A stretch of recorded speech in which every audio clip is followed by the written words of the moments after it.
Janani जन्मभूमिश्च स्वर्गादपि गरीयसी. I have no words to express, rather. Last 3 days, this is third day of our Indian Student Parliament. The kind of response you all have given for this parliament. And we have made it again the second parliament, very successful parliament. So let us give a big hand to all the student leaders. Very respected dignitaries have come across the country last 3 days, over 75 very important, eminent people from the different sphere. They have spoken here in front of you all. Last year when we were evolving this concept, a lot of people said, Rahul, students will not listen to this, such kind of boring topics. I don't know, like afternoon there was some social networking for social action topic by Shailesh ji. Such important, such serious topics, very important topics which we conceived with the help of Raghunath Mashelkar ji, Shri Tushar Gandhi ji, Dr. Vijay Bhatkar, Dr. Vishwanath Karad sir. Today we have for the valedictory program here very eminent person, Mr. Tushar Gandhi, who is the executive chairman. Tushar ji, मैं विनती करूँगा. You can just say hello to all of them. He is a great grandson of Mahatma Gandhi, and Tushar ji has a lifetime mission. I have a tremendous reverence and respect for Tushar ji, who has come from Bombay today, and he was having one very important program, but last 6 months he said, Rahul, I will help you whatever way you want, but I will not able to make it for the program. But today he made it. I am so happy, Tushar ji. Today also we have another very important person, Shri P. Sainath ji. We all know the name of Shri P. Sainath ji, who is a well-known journalist, who has given his whole lifetime for the farmers community of India. A lot of people said that why can't you keep one topic on farmers today? I think, Sainath ji, that particular area, a lot of people in last 3 days said there is no topic on farmers. I think you must, I think today you will give justice for that. I have no doubt in that. Today also we have Swami Vigyanand ji is here. He has come from Vishwa Hindu Parishad. He is a leader in himself. I must tell you, many a times people misconceive when we see such kind of attire. When he goes to any 5-star hotel, worldwide he travels from 365 days, 300 days he travels over the world. And he is promoting the Indian culture values. He is the international coordinator for Vishwa Hindu Parishad. I welcome Swami Vigyanand ji also.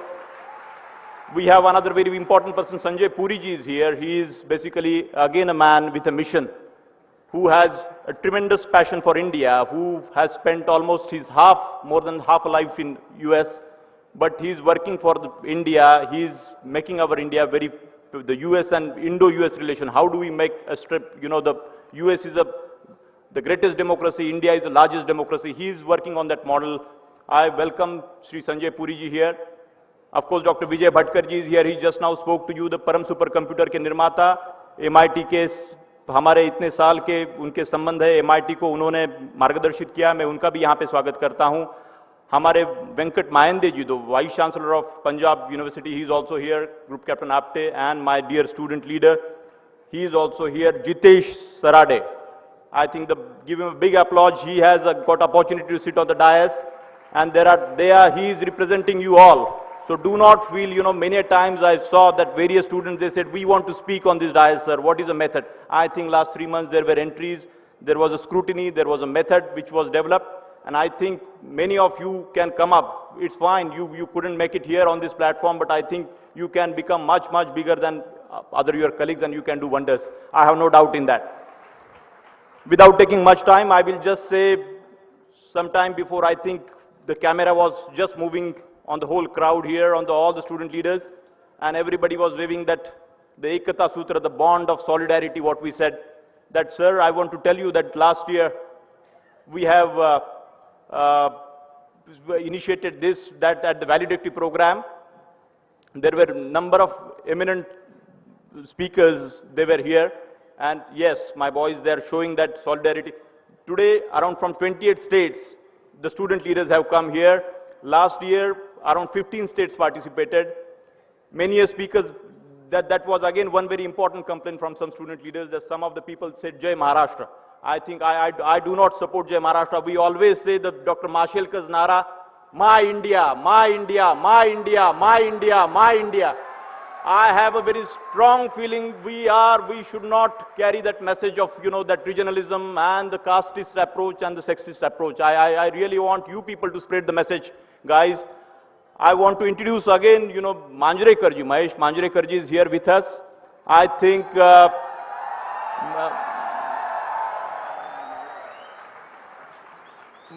there is a purpose behind calling Sanjay Manjrekarji. I must tell you, Mahesh Manjrekarji को बुलाने के पीछे का मकसद ये है, in the film fraternity there are many people. They said कि Rahul, we want to come, but I think we have decided the policy, the committee, that Mr. T.N. Seshan, we all felt.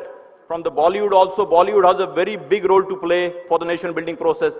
The people who have given and contributed for the nation building, Mr. Manjrekar, he has created movie like on the Shivaji Maharaj, he has created one movie. There was number of other movies he has created which are socially relevant movies. I think we must give a big hand. It is a challenge.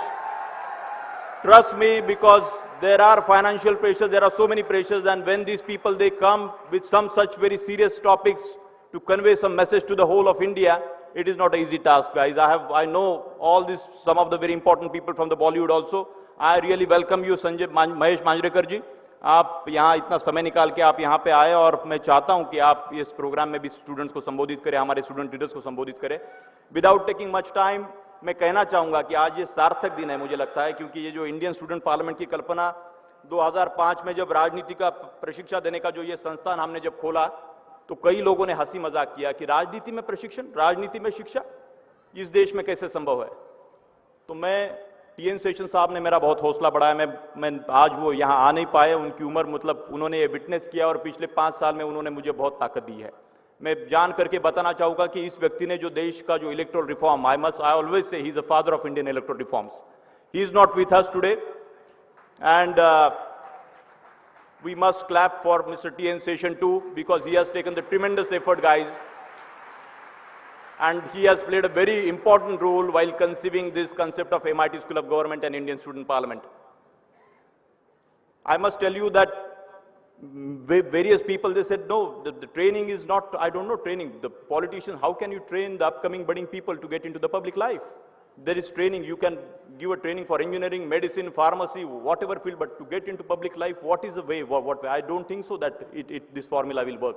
But trust me, guys, at last 5-6 years now, consistently we are working on MIT School of Government project. We have created over 300 student leaders who have passed out from MIT School of Government, and they are working in the various political parties of India. People ask me this question, what has happened to these 300 passed out? I must tell you that 25 people are working in Youth Congress, 25 in ABVP and BJP and various other political parties. So this is a success of MIT School of Government. And while working on this project, last 3 years we were consistently thinking that what is a method by which we can propagate this agenda of MIT School of Government in a big way? What is a method? And with that continuous thinking, we thought of approaching all the principals of the country. And we said, can we invite all the student unions, the students who are politically and socially active, if they can come here and participate in one such conclave, I think it will be something a worth exercise. And you people have proved it, guys. Trust me, we are in city of Pune, 120 crore country. At one corner of the country, we are having this very important conclave, and you people have to spread the message. You people, I don't know how many people you have shared the mobile numbers and the contact details of each other. Please share the contact details of each other and spread the message. Every one of you, I look at you as a leader in your own area. Please influence those number of other guys who have that sense of belongingness for the country, the mother India. So that is the basic purpose of Indian Student Parliament, because country is so huge, it is not enough, this exercise, trust me. But I think it is a humble beginning. Last year we conceived this idea, we started this idea. This year also, I was quite sure that yes, you guys are going to turn up, and various new guys, last year there are some 20% guys have repeated, but number of other students have come, number of emails I have received. They have communicated also that what has happened to those resolutions, last year resolutions. I again want to say, don't get impatient. This is a movement, this is a very important platform by which we expect you guys to work into the public life tomorrow and change the face of Mother India. So that is the whole objective of Student Parliament, and ये सही मायने में सार्थक हुआ है. और मैं चाहता हूं कि यहाँ पे आज कई सारी बातें पिछले 3 दिन में कही गई, बट मैं अगले 2 मिनट में कहना चाहूंगा कि मेरे सामने पूरे देश के करीबन 20 गवर्नर्स ने अपने को मैसेज भेजे हैं। यहाँ पे जे सिंह जी अरुणाचल प्रदेश के, Janaki Ballabh Patnaik Assam, Bihar, Chhattisgarh, Uttarakhand, Haryana, Himachal Pradesh, Jammu Kashmir, Uttar Pradesh, Madhya Pradesh, Mizoram, Odisha, Pondicherry, Sikkim, Tamil Nadu, Tripura, Jharkhand, Maharashtra, Rajasthan and West Bengal. These many governors, they have given the support. And from the various speakers also, there are 17 speakers of various assemblies, they have supported this. They said, yes, this is a very important initiative, that Bharatiya Chhatra Sansad, the Indian Parliament is a very important Sansad, I think, but the student community, this is a mock parliament, and I think this is the beginning, my dear students, I think you can make a change, I have no doubt. There are over 21 education ministers. They have also sent their good wishes and their support. Again, I think we all seen the United Nations General Secretary, Mr. Ban Ki-moon's message, in the video message he has sent in the beginning in the inaugural session, as well as the Irana Bokava from the UNESCO Director General. So we are a global society. We must start thinking I think we should not, as I said in my beginning speech, we should not think that regional, the caste approach, so many, I think we are one society, we are one. And I really am motivated that Dr. Mashelkar has given this Nara of My India, My Bharat, and we will continue this, I have no doubt. Please spread the message, my dear guys. What Mr. Shailesh Raoji said, what Dr. Vijay Bhatkarji said, make a effective use of the social media. Please go through the website of www.mitsog.com, the School of Government, the first school in the country to develop the future politician. And that was a journey till 7 years, consistently we worked. We took a challenge that, yes, we will make, this is a conglomerate where imparting, we are education in all the disciplines, but this some very unique center, the World Peace Center is one activity, and the MIT School of Government, I think it has taken a very important shape, and I'm happy that all the very important speakers, they have supported this endeavor. We have received very important messages of the 7 prime ministers of the country from from the France, from UK and various other countries. They have sent their messages. That is also one very important thing. They have recognized the power of Indian youth, and they have sent their messages, including our own Prime Minister, Honorable Manmohan Singh Ji. Thank you so much, Honorable President of India, Pratibha Devi Singh Patil Ji. Thank you so much. Thank you.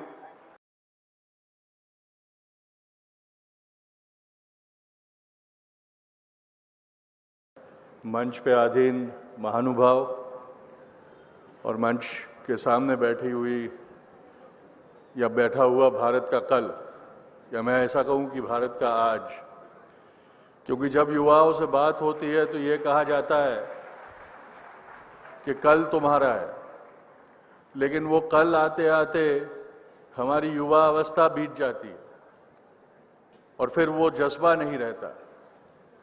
आज यहाँ आप सबका जो जज्बा मैं देख रहा हूँ, उससे ये एतबार होता है कि हमारा कल बहुत सुरक्षित है, पर हमारा आज उतना ही डामाडोल होता जा रहा है। और इसके लिए हम सब अपने आप को जिम्मेदार समझना चाहिए। पिछले 12 दिनों से मैं एक तरफ से भारत भ्रमण कर रहा हूँ, कोल्हापुर से लेकर देहरादून तक घूमा, कल ही वापस आया। मैंने देखा एक रोष है जनता में, उसके साथ साथ एक उदासीनता भी है। पिछले दिनों की घटनाएं अगर हम देखें तो हमें पता चलेगा कि ऐसा एहसास हो रहा है कि हमारे राजनीतिज्ञों का हमारी नब्ज पे से हाथ उठ गया है।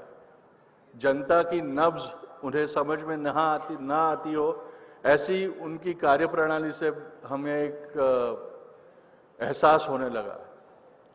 ये बहुत खतरनाक होता है। अगर राजा प्रजा की सुन्नी से टल जाए तो फिर वो राजा राजा नहीं कहलाता, और हम तो प्रजातंत्र में रहते हैं।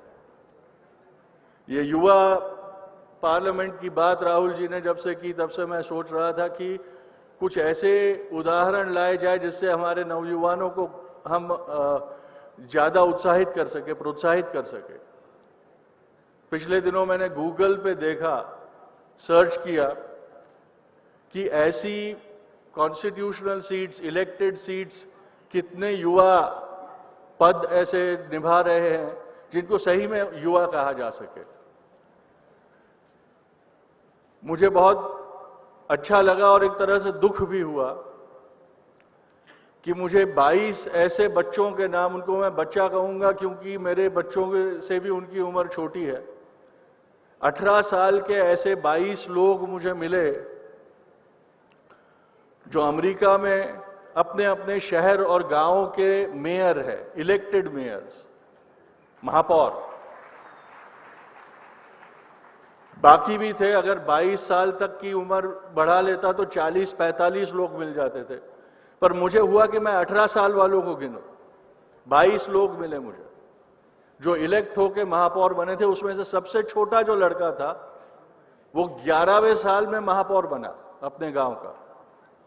वो इसलिए बन पाया कि उसका गांव अमेरिकन लीगल सिस्टम के मुताबिक टेक्सास में इनकॉर्पोरेट नहीं किया गया था।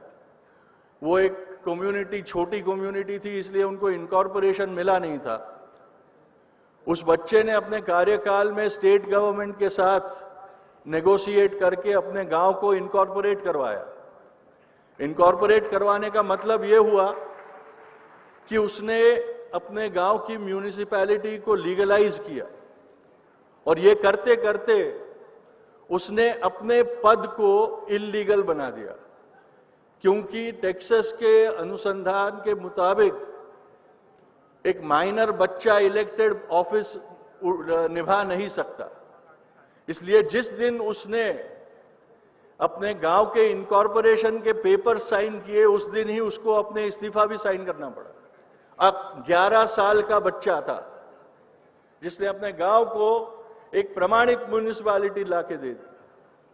फिर मैंने अपने आप को प्रश्न पूछा कि हिंदुस्तान में ऐसी कितनी मिसालें मुझे मिलती है, और मैं वो मिसालें देखने लगा तो मुझे ये पता चला कि किसी का बेटा, किसी की बेटी, किसी का भतीजा, किसी का भांजा, ऐसी मिसालें ही मिली। हिंदुस्तान का नागरिक और युवा नागरिक मुझे नहीं देखने मिला उधर। बहुत ही चंद ऐसी मिसालें मिली कि जहां सामान्य जन और जनता में से उठा हुआ एक युवा कोई जिम्मेदारी निभा रहा हो। यह दुख की बात है हमारे लिए। हमारा भविष्य है तो हमारा आज भी युवा है। हम अपने आप को गर्व से कहते हैं कि हम एक यंग ग्रोइंग डेमोक्रेसी है, लेकिन उसकी पतवार बूढ़ों के हाथ में है। युवाओं को उसका बोझ उठाने नहीं दिया जा रहा। अमेरिका में आजकल ऑक्यूपाई वॉल स्ट्रीट की एक मूवमेंट चली है। वो इसलिए चली है कि आज का जो अमेरिका का युवा है वो ये देख रहा है कि कैपिटलिस्टिक सोसाइटी में जिस उम्र में वो आज है, उस उम्र में उसके माता पिता के पास ऐसी नौकरियां थी, ऐसी पढ़ाई लिखाई थी कि वो नौकरी कर सकते थे, कमा सकते थे और परिवार चलाने के सामर्थ्य में थे। उनके पास घर थे ताकि वो अपनी फैमिलीज कर सके। और आज का जो युवा है उसके पास पढ़ाई है लेकिन नौकरी नहीं है। नौकरी है तो नौकरी की सुरक्षा नहीं है। हर शुक्रवार को उसको ये डर खाया जाता रहता है कि शायद मुझे पिंक स्लिप मिल जाएगी और मेरी नौकरी टर्मिनेट कर दी जाएगी। वो परिवार चला नहीं सकता। इसलिए असंतोष युवा ये कह रहा है कि ऐसी जो सिस्टम है जो 99% जनता से लेकर सिर्फ 1% जनता को अधिकार देती है, वैसी जो एक समाज रचना है वो हमें नष्ट कर देनी है। इसलिए वो ऑक्यूपाई वॉल स्ट्रीट का पिछले 6 महीने से आप पढ़ रहे होंगे कि वहां की युवा occupy wall street, occupy Los Angeles का वगैरह जगहों पे ये प्रदर्शन कर रही है। मुझे लगता है कि वक्त आ गया है कि भारत का युवा ऑक्यूपाई पॉलिटिक्स की एक संघर्ष लड़े और भारत की राजनीति को ऑक्यूपाई करे कि हमारा अधिकार हमें आज मिलना चाहिए, हमारे ऊपर जिम्मेदारी आज रखनी चाहिए। मैं ये नहीं कहता कि सब बुजुर्ग रिटायर हो जाए, बुजुर्गों के लिए भी जगह होती है, लेकिन बुजुर्ग अगर उस पदों का ठेकेदार बन के रह जाता है तो फिर उसको विनम्रता से वहां से हटाना पड़ेगा। और अहिंसा से हम ये काम कर सकते हैं, हमें हिंसा की जरूरत नहीं है। भारत के एक तबके में नक्सलाइट्स एक्टिव है, वो ये क्लेम करते हैं कि वो भी अधिकारों के लिए लड़ रहे हैं बंदूक और बम से, लेकिन बंदूक और बम से जो क्रांति आती है वो टिकती नहीं। इसलिए युवाओं को ये प्रेरणा लेनी पड़ेगी कि वो अपने कल के लिए आज ही कटिबद्ध हो जाए। और पिछले 3 दिनों में जिन लोगों को आपने सुना है, जिनसे आपने प्रेरणा प्राप्त की है, उनसे आपके निश्चय को दृढ़ कीजिए कि भारत की पतवार आप संभाल सके और भारत की यात्रा को आप सबल तरीके से आगे ले जा सके। आज बहुत सारे लोग हैं जिनसे आपने बात सुननी है। मेरा यह सद्भाग्य नहीं था कि मैं पिछले 2 दिन के जो वार्तालाप हुए उसमें आपके साथ सहभागी हो के वो सुन पाऊं, लेकिन मैं ये समझ रहा हूं जिस तरह से आपका उत्साह देख रहा हूं, मुझे लगता है कि आप सब बहुत प्रोत्साहित हुए हैं, आपको काफी इंस्पिरेशन मिला है इसमें से। इसे भूलिएगा मत। बापू के शब्दों में अगर मैं ये मेरी बात खत्म करूंगा, लेकिन उसके पहले एक बात मैं कहूंगा, अगर मुझे इजाजत दी जाए। ये बात मैंने पहले भी की है, लेकिन लगता है कि आज का जो ऑडियंस है उसके सामने मैंने ये बात नहीं की। मैं तो अभागा था, मैंने बापू को देखा नहीं। उनकी हत्या के बहुत दिनों बाद, बहुत वर्षों बाद मैं पैदा हुआ, लेकिन मेरे पिताजी बापू के आश्रम में रहे और उनसे पढ़ाई की, सीखे। बापू अपना ऑटोग्राफ और अपना फोटोग्राफ बेचते थे। किसी को अगर उनका ऑटोग्राफ चाहिए होता तो वो 2 रुपया देना पड़ता था, किसी को फोटो चाहिए तो 5 रुपया लेना पड़ता था। वो पैसा मेरे लिए छोड़ नहीं गए, वो पैसा उन्होंने हरिजन फंड के लिए कलेक्ट किया था। आज भी उससे हरिजन आश्रम चलता है। आश्रम में संध्या काल की प्रार्थना जब होती थी तब बाहर से लोग आते थे, तो ऑटोग्राफ और फोटोग्राफ की रिक्वेस्ट दी जाती थी। तो उन दिनों मेरे पिताजी को ये काम सौंपा गया था कि सबसे वो मूल्य प्राप्त करें और उनकी किताबें और वो रिक्वेस्ट ले लें और बापू को कह दे ताकि वो उतने ऑटोग्राफ और फोटोग्राफ दे। उन दिनों पिताजी के पास भी कैमरा आया था, तो पिताजी ने ये सोचा कि मैं तो उनका पोता हूं, मैं उनकी तस्वीर ले सकता हूं। तो उन्होंने जाके बापू को कहा कि मुझे आपकी तस्वीर लेनी है। बापू ने कहा ठीक है, तुम तस्वीर ले सकते हो, लेकिन 5 रुपया जमा करो। तो पिताजी ने कहा 5 रुपया क्यों जमा करूं, मैं तो आपका पोता हूं, मेरा अधिकार है आपकी तस्वीर पर। बापू ने कहा कि तुम पोते हो, प्यारे भी हो, पर तुम्हें 5 रुपया जमा करना होगा अगर तुम्हें तस्वीर चाहिए। और सिर्फ 5 रुपया जमा ही नहीं करना होगा, लेकिन वो कमा के जमा करना पड़ेगा। तुम्हारे माँ बाप से लेके नहीं दे सकते तुम। पिताजी को गुस्सा आया कि मैं पोता हूं, मेरा अधिकार है, मेरा हक है मेरे दादा की तस्वीर लेने पर। तो दादा और पोते के बीच में एक कॉन्टेस्ट शुरू हो गई कि दादा फोटो लेने ना दे और पोता फोटो लेने से बाज ना आए। उन्हीं दिनों स्वराज की बातें चल रही थी, इसलिए कांग्रेस के वरिष्ठ नेता आश्रम में आया करते थे और बापू काफी उनके साथ मंत्रणा में व्यस्त रहते थे। वैसे ही एक दोपहर जब पंडित जी, सरदार पटेल, मौलाना आजाद खान, अब्दुल गफ्फार खान वगैरह सब जमा थे और बापू कुटिया में बैठ के गोष्ठी चल रही थी, तो पिताजी को लगा कि ये पर्याप्त मौका है और उन्होंने छुप के बापू की तस्वीर ले ली। बापू को ये बात पता चली, उन्होंने मेरे पिताजी को बुलाया और बोले तुमने तस्वीर ली? पिताजी ने कहा हाँ तस्वीर तो ली मैंने। पिताजी का कैमरा जब्त कर लिया गया, क्योंकि उन दिनों तो पैसा दिया नहीं जाता था और 5 रुपए की रकम तो एक बच्चे के लिए बहुत बड़ी होती थी। 3 महीने बाद जब मेरे दादा दादी आश्रम पहुंचे तो बापू ने उनको कहा कि अरुण ने मेरी तस्वीर ली है और हरिजन फंड का 5 रुपया जमा नहीं किया है, इसलिए पहले वो पैसा जमा कर दो, फिर अरुण का कैमरा उसको लौटाया जाएगा। जब दादा ने वो पैसा जमा किया तो मेरे पिताजी को बुलाया गया और बापू ने उनका कैमरा उनको वापस लौटाया। पिताजी बहुत निराश थे, कि मेरा अधिकार मुझसे मेरे दादा ने छीन लिया, मेरे दादा मुझे प्यार नहीं करते। बापू ने उनको अपने पास बिठाया और उनको कहा कि ये कानून मैंने बनाया है, तू मेरा पोता है, बहुत प्यारा भी है मेरा पोता, लेकिन तेरे खातिर अगर मैं ये कानून तोड़ दूं तो मुझे किसी और पे ये कानून लादने का अधिकार नहीं रहता। आज हमारी सामाजिक व्यवस्था में हम एक पहलू पे पहुंचे हैं जहां हम सब समझते हैं कि जो वरिष्ठ है, जो ताकतवर है, उनको ये अधिकार है कि वो कानून के परे हों। लोकतंत्र को लगी हुई ये एक दीमक है और वो लोकतंत्र को कमजोर बना देगी। हमारे युवाओं ने इस प्रथा को तोड़ना होगा और कानून की गरिमा को सबके लिए चौकस रखना होगा, तभी जाके हमारा समाज आगे बढ़ पाएगा, तरक्की पर कर पाएगा और बापू के सपनों का भारत हम बना सकेंगे। जय हिंद।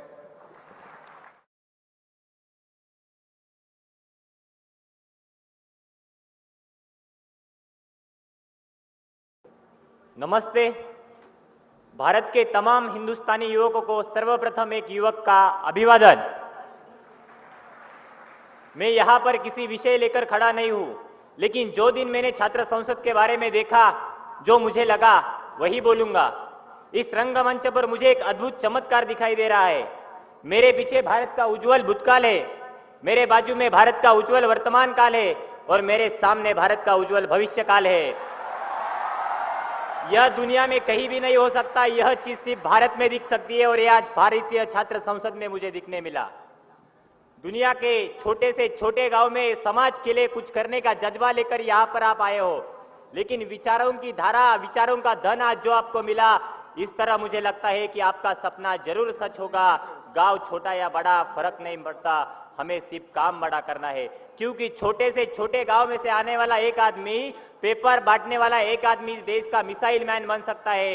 एक समाज के लिए, शिक्षा के लिए, समाज के लिए MIT जैसी संस्था खड़ी करने के बाद जो पुणे का स्वामी विवेकानंद बन सकता है। टाटा की स्कॉलरशिप लेके रास्ते के दिए के नीचे पढ़ाई कर कर जो आदमी संशोधन क्षेत्र में क्रांति कर सकता है, यह सब आदमी छोटे से छोटे गांव में आए थे, लेकिन आज अपने काम से, कर्तृत्व से आज बड़े रंगमंच पर है। यह सबसे महत्वपूर्ण चीज है, क्योंकि हमारे में क्षमता उतनी है। जहाजों से टकराए उसे तूफान कहते हैं, तूफानों से टकराए उसे नवयुवक कहते हैं। हमें रोक सके ये जमाने में दम नहीं, हमसे है जमाना, जमाने से हम नहीं, ये हमारी असली पहचान। लेकिन वास्तव में जिनके पास विचारों की क्षमता है, ताकत है, वह कुछ तो नया निर्माण का ढूंढ रहे हैं, खोज रहे हैं, और वही युवक आज यहाँ पर आए हैं। लेकिन दूसरे तरफ जो कई ऐसे युवक हैं जो 1000 और 500 रुपयों के नोटों के ऊपर कोकेन और ड्रग्स ले रहे हैं। एक तरफ रोज करोड़ों जनता 20 रुपयों के नीचे मोल मजदूरी कर रही है। उन्हें सिर्फ पैसों के लिए सत्ता चाहिए और सत्ता के लिए पैसा चाहिए। यह हमें कदापि होना नहीं देना है, क्योंकि हमें अपेक्षाओं से ज्यादा क्षमता है और उसे हमें मूर्त रूप देने का काम आज भारतीय छात्र संसद ने किया है। क्योंकि किसी विचारवंत ने कहा है, पैर से चलने वाला आदमी सिर्फ रास्ते काटता है, लेकिन विचारों से चलने वाला आदमी मंजिल तक पहुंचता है। हमें यह काम सबसे महत्वपूर्ण है। अरे जब देश पर आधारित गीत चालू हो जाते हैं, तब खून से बहने वाली नस नसाएं में टूटने आ जाती है, लेकिन हम बाद में ये जोश जाता किधर है। हम सरकार के खिलाफ रोष जरूर जताते हैं, लेकिन सबसे ज्यादा रोष दिखाई देता है सोशल साइट पे। लेकिन जब इनकी फेसबुक के ऊपर की प्रोफाइल पढ़ी जाए तो एक सेंटेंस दिखाई देता है, I hate politics and politicians. आज के बाद ये हमें बदलना है, हमें इसमें सुधार लाना है। खुद के देश की प्रोफाइल आज तुम्हें खुद दिखनी है, खुद दिखनी है। आज इस रंगमंच पर संभाजी और शिवाजी की पिता पुत्रों की जोड़ी बैठी है। शिवाजी यह कोई नाम नहीं, तो इस समाज को प्रगति की ओर लेने जाने वाला एक सर्वोच्च प्रमाण है। क्योंकि एक अमेरिकन नागरिक कहता है कि हमारे देश में अगर शिवाजी जैसा आदर्श नागरिक पैदा होता तो हमारे बच्चों को स्पाइडरमैन, सुपरमैन जैसी कथाएं कभी सुनाने ना पड़ती। यह इस देश में राहुल जी जैसा युवकों के लिए कुछ करने वाला हर युवक अगर पैदा होता तो 2020 का महासत्ता का सपना 2 साल में हम पूरा करके दिखाते हैं, यह सिर्फ भारतीय छात्र संसद में दिखाई देता। अगर छोटे से छोटे गांव में से आया हुआ आदमी अगर इस रंगमंच पर बैठकर समाज को प्रबोधन कर सकता है, तो भारतीय छात्र संसद से तैयार हुआ हर एक छात्र एक दिन इस भारत का बराक ओबामा जरूर बन सकता है, जरूर बन सकता है। उद्घाटन भाषण में विश्वनाथ कराड़ ने कहा है कि हमें भारतीय छात्र संसद में से चारित्र्य निर्मित करनी है। आज जिसके जन्मदिन पर हम युवा दिन मनाते हैं, उसी महापुरुष को पहराव को देखकर एक अमेरिकन युवक हंसा था। तब उस युवक ने जवाब दिया था कि in your country tailor makes the your personality, but in our country character makes the our personality. यह सुधार हमें आज लाना है।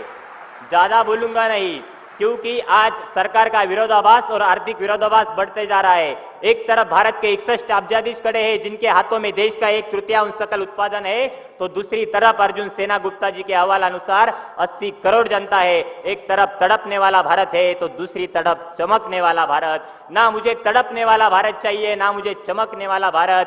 सिर्फ 2 वक्त की रोटी मिलकर रात को शांति से सो जाने वाला भारत मुझे चाहिए। दोस्तों, वक्त आ गया है अब लड़ने का, लेकिन वक्त का इंतजार मत करो, क्योंकि वक्त का इंतजार करने वालों को उतना ही मिलता है जितना मेहनत करने वालों से बच जाता है, जितना मेहनत करने वालों से बच जाता है। इतना यही बात ध्यान में रखो। युवकों की तरफ से जाते जाते मैं सर्वप्रथम राहुल जी का आभारी हूँ। ऐसे ही कई गुना युवक आज इस देश से तैयार हो गए और इस रंगमंच पर आकर देश का नाम उज्जवल करेंगे। अगर यह विचार कृति में लाए गए तो 2020 में के अखबार में की सबसे बड़ी खबर होगी, महासत्ता भारत का अमेरिका को इशारा, हमारे कारोबार में हस्तक्षेप ना करे, हम हमारा कारोबार संभालने के लिए सक्षम है। धन्यवाद। जय हिंद, जय भारत।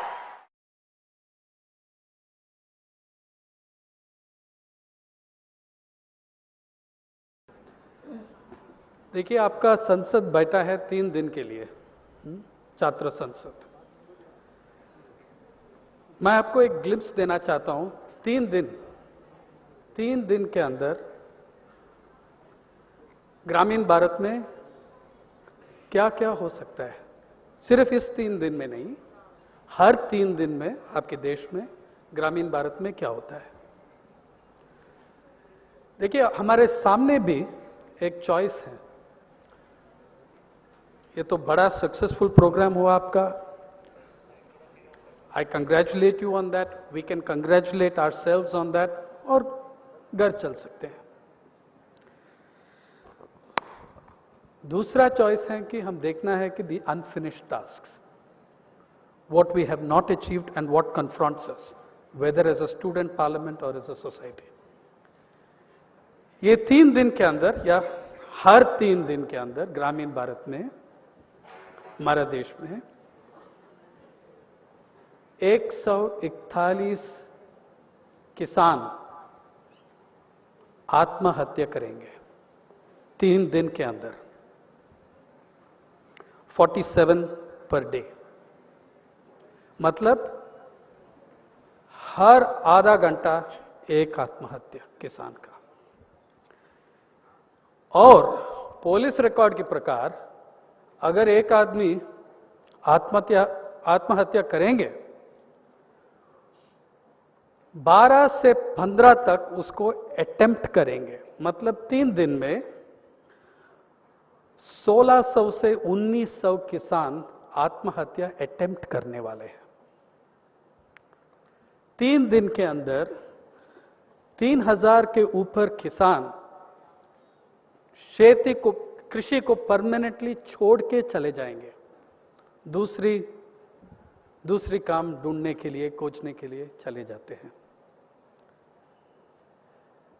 1991 और 2001 की सेंसस के बीच में 75 लाख किसान खेती को छोड़ दिया, किसानियत को छोड़ दिया। मतलब at the rate of almost 2000 per day have been quitting agriculture. और उसी 3 दिन में अगर आप हमारा मैल न्यूट्रिशन का डेटा देखेंगे, भारत सरकार का मैल न्यूट्रिशन का देखेंगे, 7,500 बच्चे मरने वाले हैं भूखी से, मैलनरिशमेंट से, हंगर रिलेटेड डिजीजेस से। 7,500 वो भारत सरकार का नंबर है। अगर आप UNICEF, United Nations International Children's Educational Fund, उनका डेटा देंगे तो 13,000 बच्चा मरने वाले हैं 3 दिन के अंदर। और पता नहीं और कितना हजार बच्चे मैल नरिशमेंट ग्रेड 3 और मैल नरिशमेंट ग्रेड 4 में पहुंच जाते हैं, जिससे reversal is almost impossible without permanent physical, physiological and psychological damage. ये हमारा देश है। और जिस राज्य, the state you are now in, state of Maharashtra is the richest state in the country. अगर आप छोटा राज्य को छोड़ेंगे, मतलब गोवा, पुदुचेरी और Haryana, Maharashtra is the number one state in this country in per capita income, the richest state. And the largest number of farmer suicides are in this state. The largest number of child malnourishment deaths, सबसे ज्यादा हमारा मेलघाट में होता है। एक single reason में देखेंगे तो मेलघाट सबसे खराब है, ठीक है। 3 दिन के अंदर ये होता है आपके देश में। और उसी 3 दिन के अंदर आपका सरकार 2011-12 के बजट के अंदर 3 दिन में कॉरपोरेट जगत को 3 दिन के अंदर 4,000 करोड़ कर्जा माफी कर देते हैं। डायरेक्ट इनकम टैक्स में 800 करोड़, 800 करोड़। आप पार्लियामेंट है, आप छात्र संसद है, संसद में हर साल बजट रखते हैं संसद के सामने। वो बजट पढ़ेंगे आप, बजट पढ़ो आप। बजट के पीछे है एनेक्शर, एनेक्शर का नाम है स्टेटमेंट ऑफ रेवेन्यू फॉरगॉन। इसका मतलब जितना कर्जा, जितना टैक्सेस, एक्साइज, कस्टम्स और कॉरपोरेट इनकम टैक्स ने सरकार माफी कर दी। डायरेक्ट इस साल, सिर्फ इस साल डायरेक्ट कॉरपोरेट इनकम टैक्स में देखो, जो बच्चे भूखे मर रहे हैं उनके लिए पैसा नहीं है, लेकिन डायरेक्ट कॉरपोरेट इनकम टैक्स का माफी दिया 88,263 करोड़ 12 महीने के अंदर। और कॉरपोरेट जगत के लिए फिर एक्साइज ड्यूटी वेवर और कस्टम्स ड्यूटी वेवर। आप देख लिया, कस्टम्स ड्यूटी वेवर में सबसे बड़ा चीज कौन सा है? 50,000 crore for gold, diamonds and jewellery. That is the biggest customs write-off after petroleum, which is for the whole country. But just the biggest item after petroleum, जिसमें taxes हटा दिया है 50,000 करोड़ का, गोल्ड, डायमंड्स एंड ज्वेलरी। किसान के लिए पैसा नहीं है, बच्चे के लिए पैसा नहीं है, भूखे मरने वाले के लिए पैसा नहीं है। तो डायरेक्ट कॉर्पोरेट इनकम टैक्स में 88,263 करोड़ इसी बजट में हटा दिया। और कस्टम्स ड्यूटी में 1,80,000 करोड़ हटा दिया। और एक्साइज ड्यूटी में 2,80,000 करोड़ हटा दिया। मतलब पूरा से पूरा सिर्फ इस 3 आइटम पे, सिर्फ बजट में, एक बजट में 5 लाख करोड़ का कर्जा माफी दिया कॉरपोरेट जगत को। जो सबसे अमीर लोग हैं आपके देश में, उनको 5 लाख करोड़ कर्जा माफी दिया। भाई साहब, 5 लाख करोड़ का मतलब आपका 2G स्कैम से 2 गुना बड़ा है। 2G स्कैम को जो कहता है 1,79,000 crore, this is more than 2.5 times the 2G scams। और ये लीगल है, मुफ्त में दिया, सरकार ने दिया, संसद आपकी संसद ने इसको पास कर दिया और हर साल यही चलती है। और भूख से मरने वाले बच्चे वो बढ़ते रहे हैं। प्रधानमंत्री भी परसों स्पीच दिया जब उसने एक रिपोर्ट, हंगामा रिपोर्ट को रिलीज किया, बोला कि 42% मैल नरिशमेंट वो बहुत खराब है, लेकिन वो गलत फिगर है। वो एक प्राइवेट स्टडी का फिगर है 42%। सरकार का फिगर है नेशनल फैमिली हेल्थ सर्वे, वो 6 राज्य में नहीं किया, पूरा देश में किया। उसकी प्रकार 46% of Indian children below the age of 5 are underweight and malnourished। इसका मतलब मैल नरिशमेंट आपकी देश में सब सहारन अफ्रीका की एवरेज से डबल है, 2 गुना बड़ा है सब सहारन अफ्रीका की। आप प्लानिंग कमीशन का इंडिया डेवलपमेंट रिपोर्ट पढ़ लीजिए, वो कोई प्राइवेट सेक्टर का रिपोर्ट नहीं है, वो सरकार का रिपोर्ट है। वहां लिखा है our malnourishment rate shameful to say, वो नवंबर में ही रिलीज हुआ प्लानिंग कमीशन से, मॉन्टेक सिंह आलूवालिया के इंस्टीट्यूशन से। 46% of our children are malnourished, that is almost double the rate of sub-Saharan Africa। लेकिन सब-Saharan Africa does not have जितना वेल्थ और रिसोर्सेज भारत में है उनके पास नहीं है। सब-Saharan Africa के पास ये नहीं है, हमारा स्किल्स, हमारा टैलेंट, हमारा रिसोर्सेस उनके पास नहीं है। जब भी हमारा मैल नरिशमेंट रेट उनकी रेट से 2 गुना बड़ा है। मैं आपको सामने एक इशू रखना चाहते हैं। अगर आप पार्लियामेंट है, पार्लियामेंट किसके लिए कन्वीन होती है? इश्यूज डिस्कस करने के लिए, कानून बनने के लिए, डिबेट करने के लिए, what are the major issues, एक एजेंडा बनने के लिए, एक प्रायोरिटी देने के लिए। आज जितने लिमिटेड टाइम में हमारे पास है, मैं एक ही इशू रख सकता हूं आपके, असमानता। तुषार जी ने बताया ऑक्यूपाई वॉल स्ट्रीट के बारे में, वो भी एक इनइक्वालिटी बेसिस का इश्यू है। पूरा दुनिया में these issues are breaking out in struggles and in protests, inequality। मैं समझता हूं कि ये this is the issue of our time। इसी भारत में जहां हर साल 16,000 किसान आत्महत्या करते हैं, उसी भारत में पिछले 20 साल के अंदर फोर्ब्स बिलियनर्स लिस्ट में देखिए हमारा रैंक बन गया 4 नंबर। इसको फोर्ब्स लिस्ट देखेंगे तो $55 अरबपति है हमारा देश में, जिसमें 23 उसका एड्रेस है मुंबई। 55 से 23 महाराष्ट्र में है, जिस महाराष्ट्र में 50,000 से ज्यादा किसान 1995 से 16 साल के अंदर आत्महत्या कर चुका है, according to National Crime Records Bureau of the Government of India, Union Home Ministry. एक तरफ $55 अरबपति, दूसरी तरफ सरकार का रिपोर्ट है national commission for enterprises in unorganised sector. उस रिपोर्ट का पहला पेज, पहला पैराग्राफ, हमारा देश में 8 करोड़ 36 लाख जन, उनकी जीवित हर दिन 20 रुपया खर्चा से कम पे जीते हैं।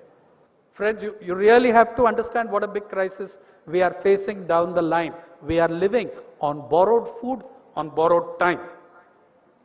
Now, we have a choice. We have a choice. We can congratulate ourselves and return home, as I told you, satisfied, or we can address the task unfinished. I want to end on what you can do as a parliament, as a students' parliament. For me, the greatest speech made in parliament was made before there was a parliament in the Constituent Assembly of India, by Dr. Baba Saheb Ambedkar. And that speech was on inequality. Ambedkar साहब ने कहा, जब वो constitution संसद के सामने रखा, उसने कहा, अंग्रेजी में उसने स्पीच दिया, उसने कहा, we have entered a period of grave contradictions. We have built a splendid political democracy, but in society and economy there is inequality. We are a country today with great political equality, but without economic and social equality. In society and economy, there is deep inequality. This inequality threatens to explode and destroy our political democracy. आपके सामने 3 सवाल है. जब आप ये संसद बंद करके आप जाएंगे घर में, बड़ा सक्सेसफुल संसद हुआ, I congratulate you on that. 3 सवाल आप पूछ लीजिए. Ask yourselves, if we are a parliament, who do we represent? Who do we represent? We cannot choose who we are. We cannot choose who we were born as, but we can choose who we speak for. We can choose who we stand with. We can choose who we will fight for. Are we with the 55, हम 55 अरबपति के साथ है और या 8 करोड़ 36 लाख के साथ है? ये पहला सवाल आपका. What will be our issues? What will be our priority? मैं आपसे अपील करता हूं, your priority should be असमानता, inequality. Address this issue, destroy this issue before it destroys us. Third, if you're looking for a way and you're a parliament, आप constitution पढ़ो. मैं समझता हूं कि सबसे बढ़िया डॉक्यूमेंट जो है असमानता तोड़ने के लिए, इस देश को सामने लेने के लिए, एक चैप्टर है आपके कॉन्स्टिट्यूशन में, directive principles of state policy. दो simple principles of directive principles of state policy अगर आप इंप्लीमेंट करें, you have a revolution on your hands. There is no more revolutionary law or document in this country than the Constitution's directive principles of state policy. If you are a parliament, study your Constitution. It's 2.5, 3 pages. Read it. Read it and see what it tells you to do. Read it and see what a vision of India it gives you. और lastly, आप छात्र भी हैं, संसद है और छात्र भी हैं. मैं समझता हूं कि students belong to the arena of ideas, to the battle of ideas, to the struggle of ideas. Those ideas you will find in the directive principles of state policy, but there are others as well. 200 साल पहले the great writer Victor Hugo said, there is no force on earth mightier than an idea whose time has come. दोस्तों, in India, that time has come, and the idea is to destroy inequality. Thank you. भारतीय छात्र संसद